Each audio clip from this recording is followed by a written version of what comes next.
Of angels singing exultation, sing all ye citizens of heaven above.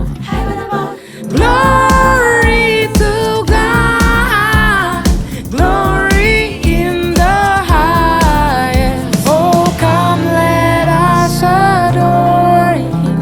Oh, come let us adore Him. Oh, come let us adore Him. Christ the Lord.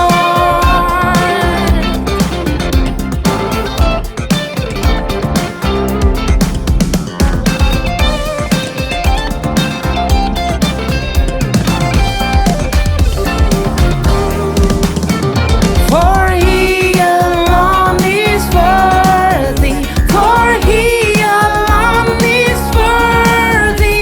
For He alone is worthy. Christ the Lord. We'll give you all the glory. We'll give you all the glory. We'll give you all the glory. Christ the Lord.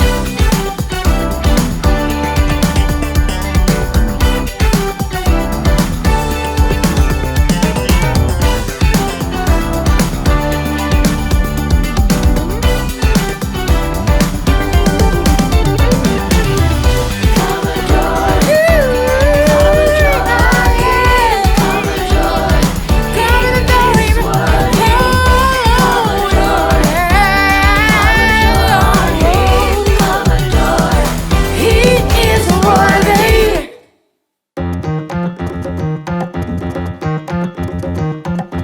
Engkau Allah bagi kami tempat perlindungan dan sebagai penolong yang terbukti dalam kesesakan. Haleluya.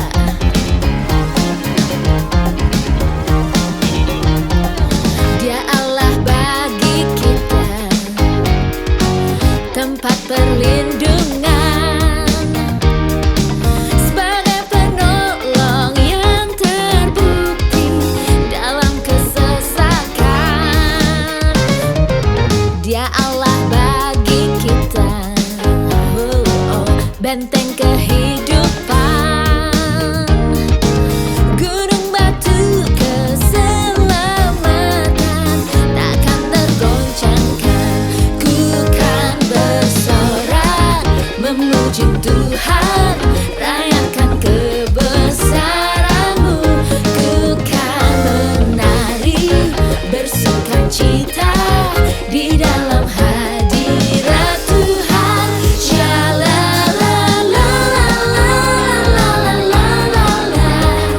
Sha-la-la-la-la-la-la-la-la. Sha-la-la-la-la-la-la. Sha-la-la-la-la-la.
everything I love, but I know the tender whisper of love in the dead of night, and you tell me that you're blazing, that I'm never alone.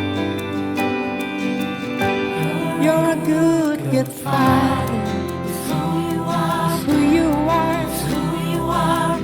Oh, it's who you are. And I'm loved by you. It's who I am. Oh, it's who I am.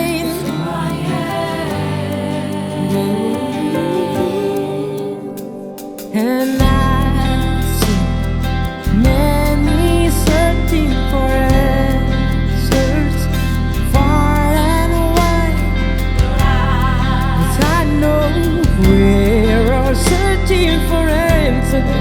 Only He can provide, 'cause you know just what we need before we say a word. Good Father, yeah. It's who you are. It's who you are, loved by you. It's who I am. Oh, you're a good Father. It's who you are. It's who you are. I love, complete love.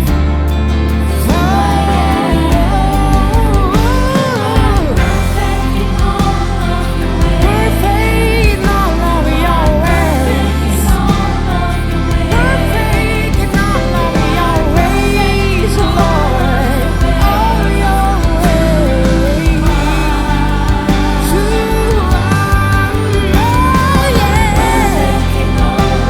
Yeah, your love is perfect in all of your ways.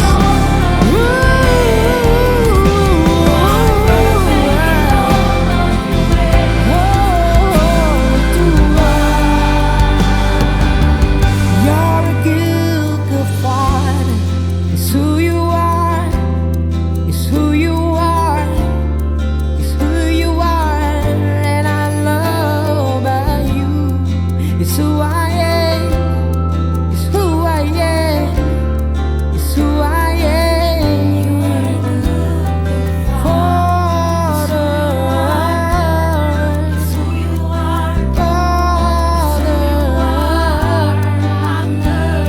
I love, completely love, totally love it. Yeah, good Father. It's who you are. It's who you are. By you,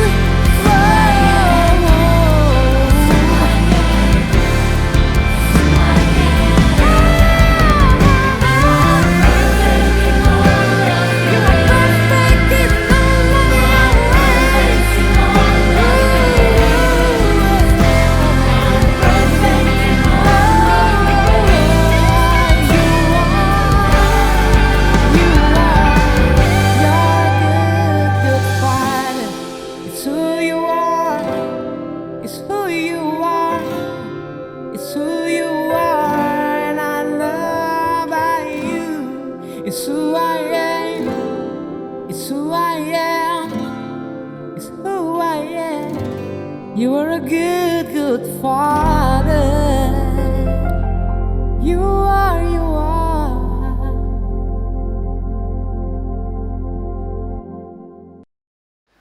Halo semuanya, selamat hari Natal. Tuhan Yesus memberkati. Guys, Pastor Mario punya hadiah, dan hadiahnya it's very awesome. Pastor Mario gak bakal khotbah. That's right, I will not preach today.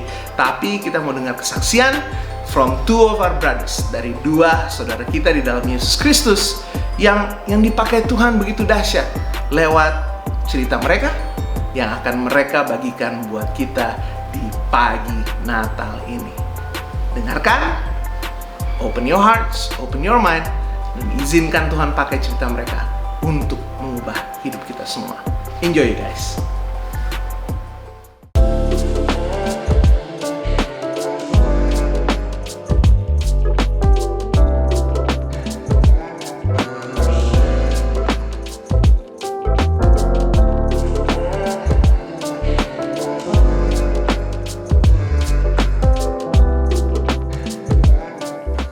Oke, nama saya Avi Purba, biasanya dipanggilnya Avi, Deacons juga di IAS Kelapa Gading, dan salah satu tim leader di Connect Team.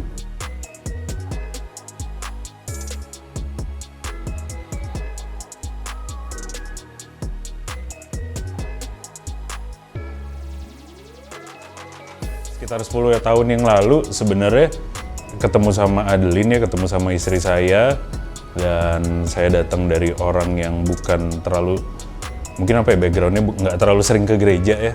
Dan di hari pertama kita pacaran, dia ngajakin atau dia minta jemput sih sebenarnya ke gereja. So it's for me personally itu adalah sebuah tanda ya. Again yang tadi aku bilang, Tuhan bisa sentuh kehidupan seseorang melalui siapa aja dan melalui momen apapun. Dan mungkin tepat di sekitar 10 atau 11 tahun yang lalu itu yang bikin saya, atau yang menjadi turning point lah bagi kehidupan saya bersama Tuhan, sebenarnya seperti itu. Mungkin dari waktu itu, hari pertama kita pacaran, akhirnya ketemu di salah satu gereja ya. Ya, gue sempat kepikiran juga, masa gue jemput doang ya. Akhirnya ya udah duduk di dalam gereja. Semenjak saat itu malah ngerasa ya ada perubahan di dalam diri gue, yang ngerasa kayaknya ya memang seharusnya sudah disinilah rumahnya gitu loh.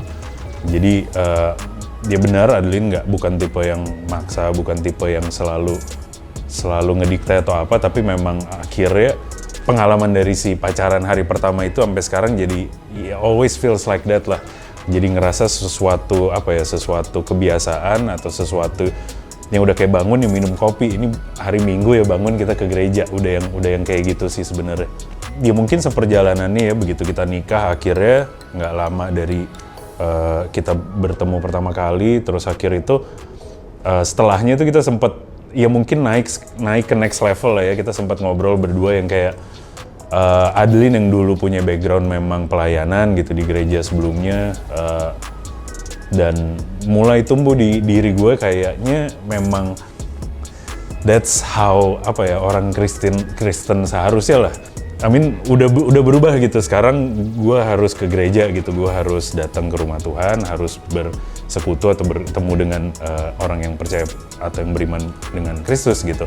Tapi next levelnya terus apa gitu, gue ngerasa kayaknya nggak bisa cuman berhenti di situ gitu. Tapi selain dari Adeline yang punya kerinduan untuk melayani juga, akhirnya gue pun merasa kayak kenapa nggak dicoba sih gitu. The rest ya let God do the rest lah. Sebenarnya prinsipnya waktu itu pertama seperti itu.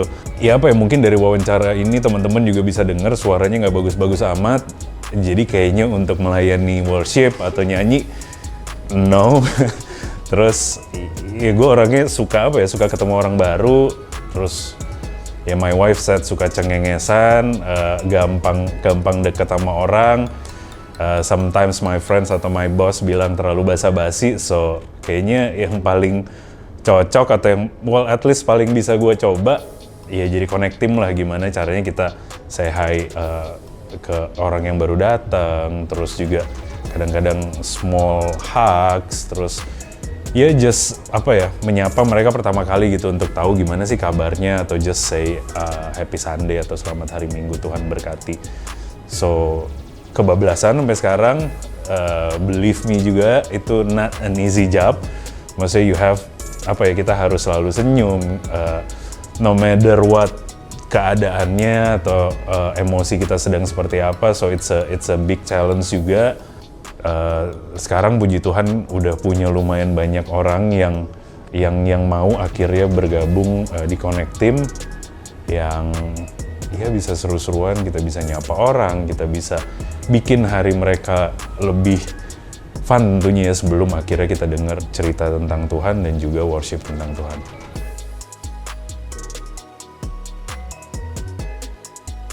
Ya sebenarnya kalau diri gue sendiri ngomongin presentasi atau sharing di hadapan orang udah lumayan sering gitu ya, maksudnya sharing ataupun presentasi karena memang kerjaannya ya mempresentasikan sesuatu lah, sama sales and marketing person kan.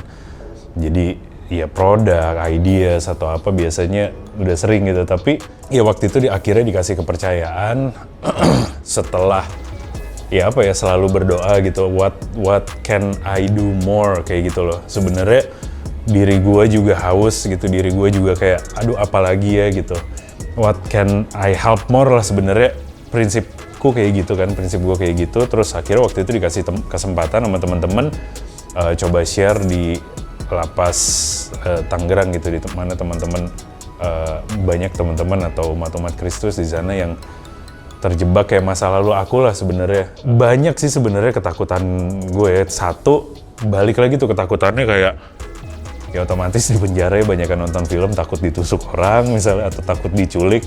I mean it's just in my head gitu ya, kayak banyak nonton film. Terus yang kedua pasti takut kayak ya gua yang umurnya masih masih kecil gitu ya sebenarnya. Terus pengalamannya juga dari sisi agama juga belum banyak. Kok tiba-tiba mau sharing sesuatu bener-bener itu yang kayak malam sebelumnya tuh nggak bisa tidur. Tiba-tiba berdoa jadi kenceng banget gitu. Biasanya lebih khusyuk atau apa, tapi ini kayak berdoa gitu ya, kayak Tuhan tolonglah bantu. Tapi balik lagi sih itu udah nyampe di lapasnya gitu, kira-kira setengah jam kita lagi ngantri masuk, scanning apa segala macam. Di situ badan udah agak basah tuh ya, udah keringetan apa segala, tapi di situ akhirnya tiba-tiba Tuhan kayak berbicara aja gitu. Kalau lo percaya ini gue yang pengen lo kerjain, aman Vi, kayak gitu loh. Jadi kayak ya udahlah gitu, whatever apa yang Tuhan sampaikan ke gua gitu pada saat waktu itu sekitar setengah jam sebelum, dia bilang tenang aja Vi gitu, kurang lebih bahasa kerennya I got you gitu. Kadang-kadang dengar cerita gitu ya atau dengar orang nasehatin dari seseorang yang belum punya experience kan kadang kurang kena ya. So gue selalu berdoa sama Tuhan kalau apa yang gua pernah alamin di masa lalu yang seharusnya bukan gue jadikan jadi hal yang bikin gue malu gitu, tapi hopefully itu bisa bantu banyak orang, itu bisa gue share ke banyak orang, dan terutama untuk memuliakan nama Tuhan sih sebenarnya kayak gitu.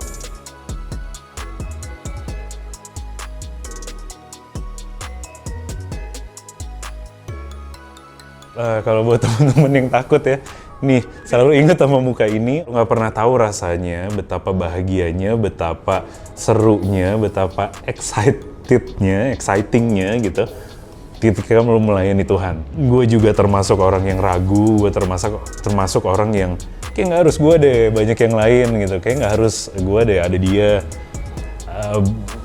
But apa ya, itu hal yang nggak bisa, atau perasaan yang gue nggak bisa ceritain sih, nggak bisa diungkapkan dengan kata-kata.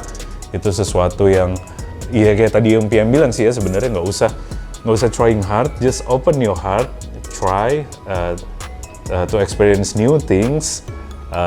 Coba, nggak harus punya suara bagus, nggak harus mengerti Alkitab karena gue juga belum mengerti banget gitu. Cuman selalu berprinsip apa yang Tuhan mau lakukan di kehidupan kita, kita jalanin, karena again it's not kitanya gitu. Kayak gue waktu akhirnya mau melayani gitu, bukan, it's not about me gitu loh, bukan tentang guenya, tapi itu tentang kehendak Tuhan, dan apapun yang Tuhan mau jalan di kehidupan kita akan jalan sih sebenarnya.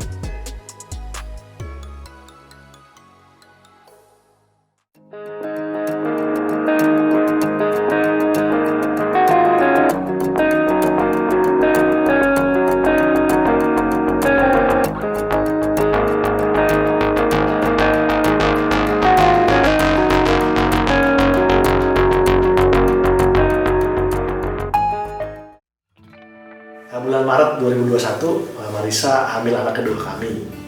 Kemudian ya singkat cerita bulan Juni itu kita rencana mau liburan ke Bali, karena waktu itu David lagi libur.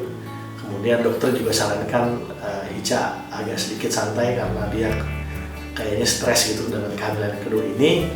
Di saat yang sama aku lagi ada undangan pelayanan di Bali, jadi kita putusin untuk berangkat liburan sambil pelayanan gitu. Nah waktu di hotel Ica ngeluh dia kecapean gitu. Kemudian saya sama David, aku sama David masih sempet berenang. Nah dia di pinggir kolam tapi sambil foto-foto gitulah. Sebenarnya nggak terlalu kelihatan sakit, hanya kecapean aja. Balik ke hotel, kita tidur siang sama-sama. Terus pas bangun dia ngerasa nggak enak badannya. Dia ngerasa nggak enak, dia ngerasa meriang. Tapi aku pikir itu biasa aja karena biasa dalam hamil ini dia hampir sering ngalamin kayak gitu. Jadi kita kontak itu Halodoc untuk tanya dokter online gitu. Dan dokter online waktu itu mendeteksinya Ica kekurangan cairan. Jadi disuruh beli obat, saya beliin. Udah, itu hari Sabtu. Hari Minggu saya izin sebentar karena memang sudah jadwal pelayanan. Hari Minggu sore saya khotbah di satu tempat, Ica sama David di kantor hotel. Tapi belum sampai, sudah selesai, masih mau makan tadinya sama pendetanya, tapi saya di WA, I'm not getting better, kayaknya aku kok tambah rasa sakit gitu. Udah saya pulang ke hotel dan kita putusin hari Senin kita PCR yuk. Kenapa kita mau PCR? Waktu itu karena ada teman-teman dari Jakarta yang bakal nyusul liburan bawa anak-anak juga. Jadi kita nggak mau membahayakan mereka lah kira-kira gitu. Jadi kita putuskan oke, besok kita PCR. Dan karena waktu itu masih mahal sekali PCR-nya, 1 juta sekian. Kita putusin karena yang rasanya agak sakit itu Ica, jadi dia dulu aja yang PCR. Waktu kita pindah ke hotel yang lain, baru kita masuk ke hotel, di email lah itu hasil PCR dan ternyata Ica positif. Wah, kita cukup down sih waktu itu. Cuma kita pikir ya udahlah. Dan Ica ngerasa walaupun dia sakit, tapi dia nggak ngerasa terlalu parah gimana gitu. Udah kita istirahat, kita ngunci diri di kamar hotel itu, kita food delivery gitu, nggak pergi kemana-mana. Waktu itu memang ada teman juga yang dokter di Bali yang bantu untuk pantau gitu.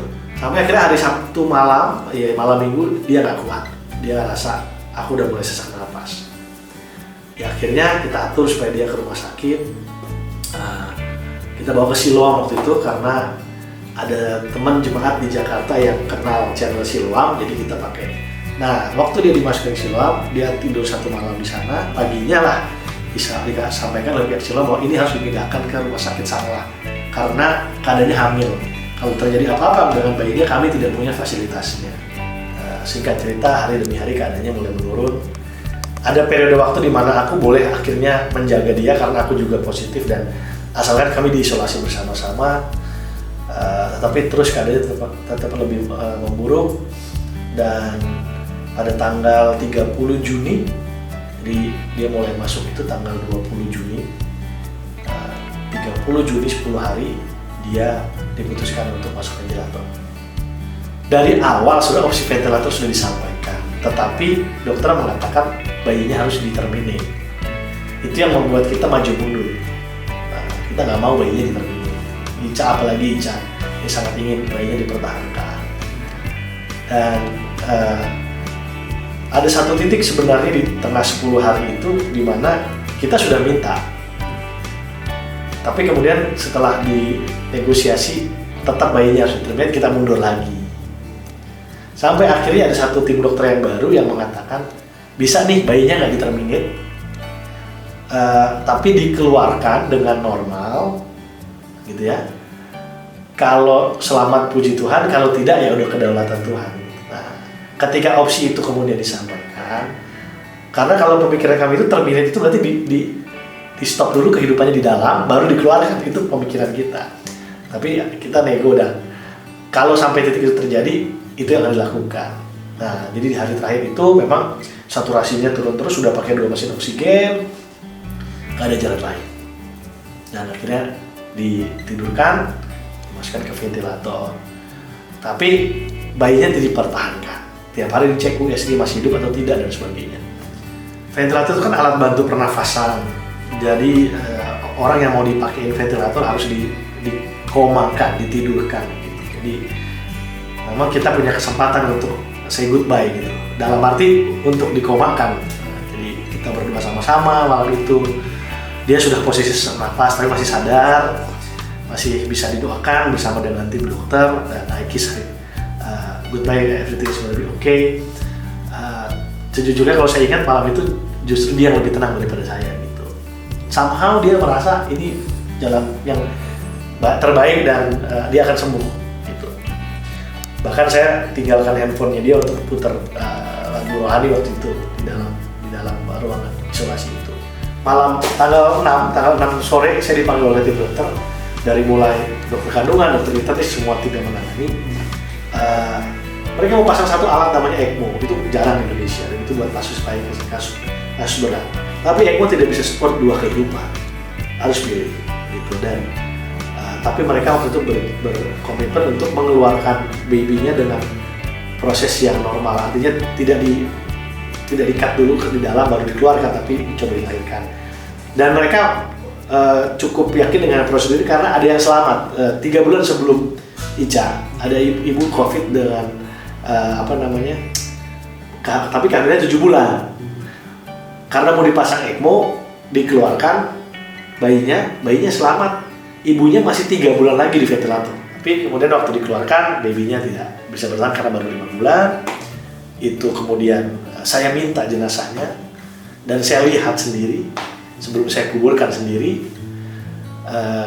Dan waktu itu sebenarnya yang menghibur adalah kata dokter, Ibu Marisa mengalami perkembangan karena jantungnya jadi sendiri. Tapi mungkin saja, walaupun dia tidak sadar, psikologinya mungkin melemah gitu ya. Sampai akhirnya tanggal 9 jam 00.56 waktu Indonesia Tengah, hanya melewati masa kritis 15 menit, saya tidak sempat sampai ke rumah sakit karena waktu dokter telepon, ibu tiba-tiba kritis gitu. Saya langsung berangkat, tapi di perjalanan saya ke sana, istri saya dibantu Tuhan. Dan kami percaya bahwa Engkau yang terus menyertai langkah keluarga-keluarga yang mengasihi Engkau dan menaati firman-Mu. Bicaralah kepada kami ya Tuhan, kami serahkan hari ini ke dalam tangan-Mu, di dalam nama Yesus, Tuhan kami yang hidup, haleluya, amin. Yang paling berat sebenarnya memberitahu kepada orang tua, istri saya. Ya karena mereka nggak ada di situ. Dan mereka mungkin tidak bisa menyelami the whole prosesnya dari awal. Jadi kan pasti ada pertanyaan, pasti ada keraguan-keraguan. Di dalam diri saya juga mungkin ada semacam am I guilty on this gitu kan, kayak ada rasa apakah saya sudah melakukan yang terbaik. Itu yang sulit sekali. Apakah ini karena saya gitu istilahnya, apakah ini karena saya tidak berusaha lebih keras, apakah ini karena saya kemarin dikasih opsi ini saya tidak ambil, dikasih opsi ini saya tidak ambil gitu. It takes time ya, butuh waktu pada akhirnya untuk keluar dari rasa bersalah itu. Saya punya rutinitas, tapi itu rutinitasnya dimulainya ya gara-gara waktu istri saya dirawat, saya selalu bangun jam 3, jam setengah 4 untuk telepon rumah sakit, atau pada jam segitu juga biasa rumah sakit komunikasi ke saya kalau ada sesuatu yang berat. Jadi itu sudah jadi otomatis jam tubuh saya bangun jam segitu, dan karena saya restless saya biasa pakai buat jalan untuk menyalurkan energi itu biar capek gitu loh.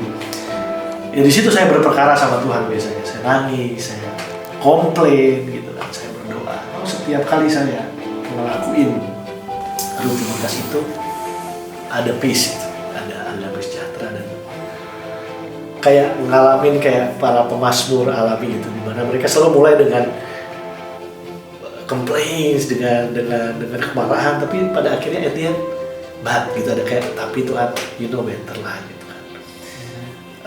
Pada akhirnya saya disadarin Tuhan bahwa it's not your life, it's God's life. Itu kan kehidupan Tuhan yang kasih, dan Tuhan yang ambil gitu. Manusia tidak bisa menambah ataupun mengurangi gitu. I'm so thankful for God's grace, and through His Word, I turned my focus back on His truth and His promises in my life. And I can say that I believe that God is still God. God is still the great I am. God is still Alpha and Omega. God is still our mighty towers and refuge. And the most important thing, God is still our Heavenly Father. And I'm so thankful for my family, for my friends, for the church who have become the greatest supporters in this pandemic. And I'm so grateful for my husband, who is a man of God, and as the leader of the family, he initiated a daily family altar where we study the Bible together, where we pray together, and we take Holy Communion together every night.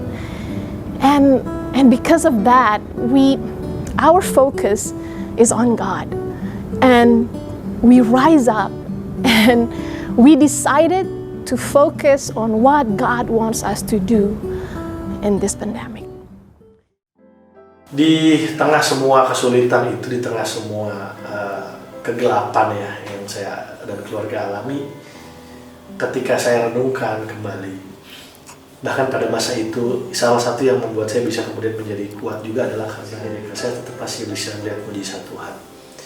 Yang pertama, Tuhan hadir lewat orang-orang yang Tuhan kirim, gitu. Hampir selain fakta bahwa istri saya akhirnya panggil Tuhan, yang lain tuh semuanya terpelihara gitu. Ada orang yang kasih villa, ada orang yang untuk kita tinggal, ada orang yang kasih mobil, bahkan supir, ada orang yang bantu kita untuk ngurusin kita harus makan apa setiap hari, David harus makan apa setiap hari, teman-teman dari Jakarta atur itu untuk kirim makanan, pesenin online, dan itu sampai bahkan pemakaman. Saya nggak kenal siapa-siapa di Bali, tapi gereja GSJA gitu ya bantu kita untuk bisa dalam waktu yang begitu cepat semuanya bisa terpelihara dengan baik.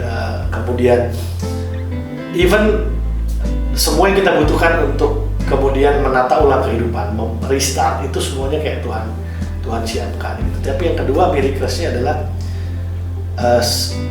waktu ibadah pemakaman itu kan akhirnya ditayangkan di YouTube karena nggak ada orang yang bisa datang. Dan teman-teman di Jakarta yang bantu untuk atur semua.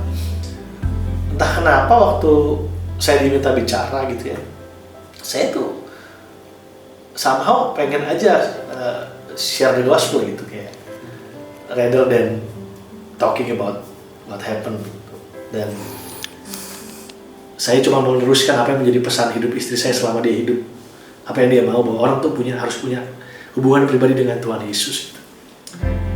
Saya ngomong gitu cuma 5 menit waktu itu, dan baru saya tahu belakangan bahwa ribuan orang yang nonton ibadah pemakaman itu, dan bahkan beberapa dari antara mereka kemudian menghubungi saya bahwa mereka adalah non-believer dan mereka sangat diberkati, dan ada beberapa di antara mereka yang sampai sekarang masih ngikutin ibadah online-nya Ayes, non-believers gitu ya, terinspirasi lewat kehidupan istri saya. So I think itu sih yang membuat saya merasa bahwa wow, Tuhan masih bisa bekerja loh ternyata di tengah-tengah masa-masa seperti ini gitu, untuk mendatangkan keselamatan, pemulihan bagi kehidupan orang lain gitu. Dan ya of course habis itu terus ya banyak orang panggil saya untuk bersaksi dan sebagainya, dan itu juga menjadi satu platform yang baru untuk bisa menyampaikan kebenaran firman Tuhan kepada orang-orang itu. Make sure, benar-benar pastikan dan yakinkan diri kalian kesuksesan seperti apa yang kalian ingini dalam hidup ini. Kesuksesan yang menurut dunia sepenuhnya atau kesuksesan menurut Tuhan. Dan kiranya teman-teman bisa terus menyelidiki hati, terus mencari Tuhan, terus ingat cinta itu kepada Tuhan. Bahwa semoga nanti kita akan ketemu dan sama-sama pakai mahkota kebenaran di surga. Dan kita bisa bilang pada akhirnya bahwa I have fought a good fight, Lord. Aku sudah mengakhiri pertandingan yang baik. Aku sudah menjaga imanku sampai akhir. Bicara tentang pengharapan, di satu sesi doa waktu istri saya masih sakit, belum dipanggil Tuhan. Saya ingat waktu saya lagi nyetir dan saya sangat desperate, Tuhan saya mesti doa apa lagi gitu. Kayaknya kok nggak ada tanda-tanda karena yang baik. Tiba-tiba seperti Tuhan berbicara dalam hati saya gitu, kayak, kamu tuh kenal Tuhan nggak sih? Dan cuma kalimat sederhana gitu. Jangan hidup kayak kamu nggak kenal Tuhan. Aku mulai ingat begitu banyak kebaikan dan anugerah Tuhan dalam hidup kita, dan iya ya, jangan kayak nggak kenal Tuhan kamu ini. Nah suara itu datang lagi ketika Ica udah nggak ada gitu. Kamu boleh berduka, tapi jangan berduka seperti orang yang kenal Tuhan. Karena orang yang kenal Tuhan gak punya pengharapan. Dia ada di tempat yang lebih baik. Ini tempat impiannya dia. Gitu. Bahkan di beberapa postingan Instagram sebelum dia nggak ada, waktu dia masih sehat, dia udah bilang bahwa life is short, this is temporary, hidupnya cuma sementara dan kita udah punya rumah di surga. Dan itu yang menjadi pengharapan. Somehow saya jadi sekarang ngerasa that urgency untuk kalau bisa lebih banyak orang kenal Tuhan Yesus gitu. Karena saya mau cepat-cepat sampai ke sana dan nyusul istri saya. Not in a bad way ya. Bukan in a bad way dalam arti saya mau cepat-cepat pergi bukan, tapi maksudnya kayak oh ya, saya sekarang punya orang yang pribadi yang udah nyampe duluan gitu. Dan kayaknya kan kalau kita udah lihat orang nyampe duluan ke sebuah titik yang kita juga kepingin, kita jadi lebih semangat untuk pergi ke sana gitu. Itu memberikan saya energi untuk melayani Tuhan dengan lebih sungguh-sungguh. Saya punya pengharapan itu. Satu hari nanti saya akan kembali ketemu dengan dia dan semua orang lain yang memiliki pengharapan yang sama tentang kebangkitan gitu. Jadi jangan berduka seperti orang yang tidak punya pengharapan. Karena justru dalam keadaan seperti ini kita harusnya kembali diingatkan bahwa memang dunia bukan rumah kita gitu. Ini semua sementara. Nanti our ultimate home itu ada di surga nanti. Dan itu membuat I can smile in the middle of my tears gitu. Saya bisa tersenyum. Iya ya. Kalau dipikir-pikir kan kita semua akan kesana. Karena kalau saya yakin kalau istri saya ditanya dia lebih cinta siapa? Saya dan David atau juru selamat? Dia pasti akan jawab dia pilih juru selamat. That's my hope.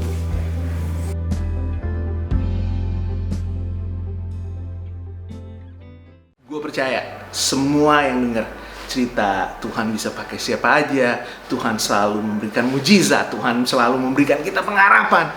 I know that story, those stories, semua cerita itu memberkati kita semua. Dan guys, ingat bahwa semua cerita ini, cerita kita, cerita yang baru kita dengar, itu terjadi, boleh dan bisa terjadi karena cerita Natal yang pertama. Bahwa Tuhan mengasihi kita, Dia mau datang jadi anak manusia, lahir di tempat yang tidak mulia untuk bisa lebih lagi mengasihi kita, anak-anaknya. So guys, this is what I want you to do.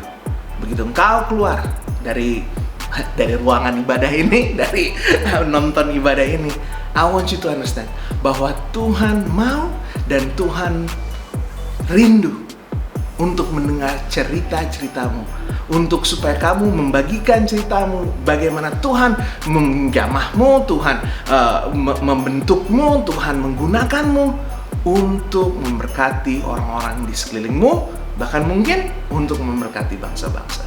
Jadi sekali lagi, izinkan Tuhan untuk menggunakan hidupmu dan cerita yang Tuhan sudah berikan untukmu untuk memberkati orang-orang banyak. Mari kita berdoa. Tuhan Yesus, terima kasih. Lewat kekurangan kami, lewat ketidakbisaan kami, Tuhan tetap pakai kami untuk hal-hal yang indah, untuk hal-hal yang ajaib. Bukan karena kami hebat, tapi karena Tuhan begitu baik, Tuhan begitu mengasihi, Tuhan begitu penuh kasih karunia. Dan Tuhan, hari ini kami minta di dalam nama Tuhan Yesus Kristus, biar kami tidak pernah lupa bahwa hal-hal yang kami terima, semua cerita-cerita indah yang ada di dalam hidup kami, semua pengharapan yang kami punya, semua pelayanan yang kami lakukan dalam nama Tuhan Yesus, semuanya bisa terjadi karena hari Natal yang pertama. Tuhan mau datang, Tuhan mau selamatkan kami, dan Tuhan mau ubah hidup kami supaya dikuduskan, boleh melayani Tuhan. Thank you so much Jesus. 2020 sudah selesai dan kami rindu di 2021 Tuhan pakai kami lebih hebat lagi, nama Tuhan dimuliakan di Indonesia, bahkan sampai seluruh ujung-ujung bumi. Keluarga kami punya Tuhan, gereja ini buat Tuhan, dan tentunya hidup kami semua hanya cuma untuk satu nama, Tuhan kami yang disalibkan, dibangkitkan, dan dimuliakan, Tuhan Yesus Kristus. Semua yang percaya katakan amin. Shalom, kita dari tim Gereja Online Church. Di hari yang spesial ini kita mau ngucapin Selamat Hari Natal. Semoga damai Natal, damai Kristus tahun ini menjadi berkat buat kita semua. Amin.